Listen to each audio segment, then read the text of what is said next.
வாங்க பேசலாம் குழு தோழமைகள் அனைவருக்கும் வணக்கம். உங்கள் நான் கணேஷ்குமார். 11ஆம் ஆண்டு விழா திருச்சி மாநகரில் ஹோட்டல் அருண் சுமங்கலி ஹாலில் நடக்க இருக்கிறது. எல்லாரும் கண்டிப்பா வாங்க. ஏன்னா மதுரை மீட்டில் அதாவது 9ஆவது ஆண்டு விழா தான் நான் ஃபர்ஸ்ட் டைம் அட்டன் பண்ணேன்.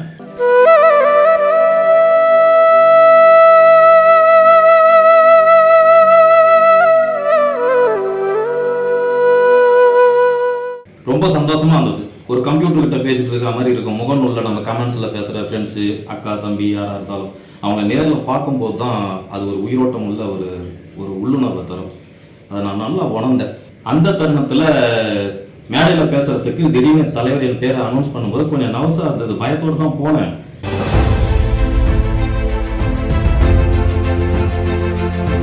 மைக்கை கையில் பிடிச்சி பார்க்கும்போது கீழே இருக்கவங்களாம் நம்மளை ஊக்கப்படுத்தி தட்டி கொடுத்து ஆதரிச்சவங்க தான். எல்லோருக்கும் வணக்கம்.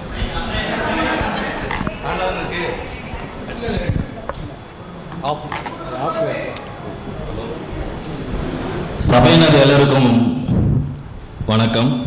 தைரியமா பேசலாம் அப்படின்ட்டு பேசும்போது கொஞ்சம் உள்ள அடக்கிட்டு அதை கண்டுபிடிச்சார் தலைவர். அவர்கிட்ட நான் எதுவும் கேள்வி கேட்க போறதில்ல. ஆனாலும் அவர் கை ஏன் இப்படி நடந்தது எனக்கு இது வரைக்கும் தெரியல. அப்பப்போ வந்து கொஞ்சம் சோல்டரில் தட்டி கொடுத்துட்டு போயிட்டே இருப்பார். அது கொஞ்சம் உற்சாகமாக இருந்தது. அவர் தட்டி கொடுக்க நான் பேச அது ஒரு தமாசா போச்சு வச்சுங்க. என்னை பொறுத்த வரைக்கும் ஒரு பாசிட்டிவாக பேசணும். யாரும் அழக்கூடாது.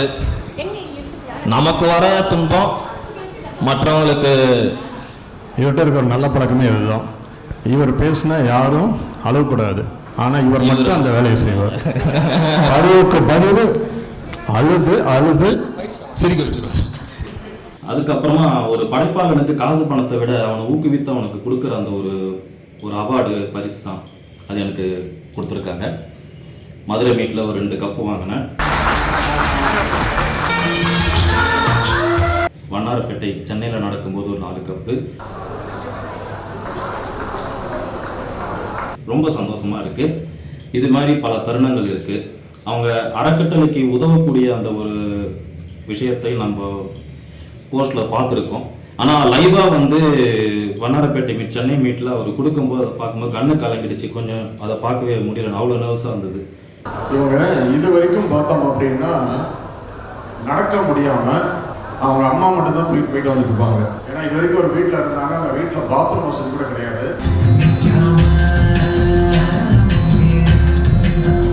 அது மட்டும் இல்லாமல் வந்தவங்களுக்கு உணவு நல்ல முறையில் கவனிப்பாங்க. அந்தந்த ஊர் ஸ்பெஷல் என்னவோ அதில் இம்பார்ட்டன்ட் கொடுப்பாங்க. மதுரையில் ஜிகரதண்டா, குருத்தோலை, அது தென்னங்குருத்துன்றாங்க அந்த குருத்து. அது மாதிரி சென்னையில் வந்து சென்னை ஸ்பெஷல் சமோசா, டீ அதை போச்சு. திருச்சியில் என்ன நீங்கள் என்ன கேட்கக்கூடாது, அது நீங்கள் அங்கே வந்து தான் பார்க்கணும். எனக்கு தெரியாது. மேலும் நம்ம ஆண்டு விழாவில் நம்ம தோழமைகள் எல்லாமே பல்முக திறமையாளருங்க. எல்லா வகையிலையும் கலக்குவாங்க. நாடகம், கோலம், சமையல் போட்டி, கதை, கவிதை, பேச்சு திறமை. நேரில் வந்து பாருங்க, பாட்டு கூட பாடுவாங்க. எல்லாரும் சகலகலா வல்லவர்களாக அமையப்பெற்ற ஒரு குழு நம்ம குழு. ஆண்டு விழா பார்த்தீங்கன்னா வண்ணாரப்பேட்டை சென்னையில் நடந்தது. அதில் அடுத்த ஸ்டெப்பு நாடகத்தில் எனக்கு நடிக்கிறதுக்கு ஒரு வாய்ப்பு கொடுத்தாங்க பவளாக்கா.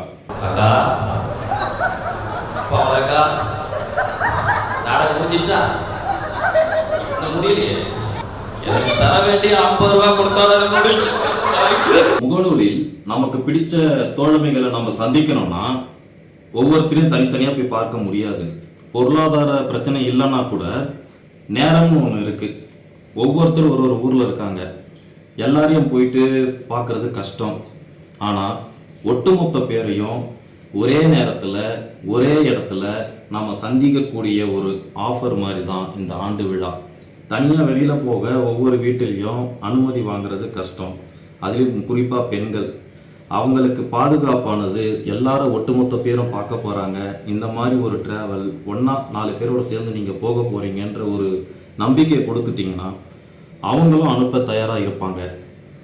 ஆகையால் இந்த ஆண்டு விழாங்கிறது நம்ம எல்லாரும் கலந்து பேசிக்கக்கூடிய பாதுகாப்பான பொருளாதாரம் சம்பந்தப்பட்ட ஒரு அனுகூலமான நேரம் குறைவில் அதிக பேரை பார்க்கக்கூடிய ஒரு அழகான ஒரு தருணம்.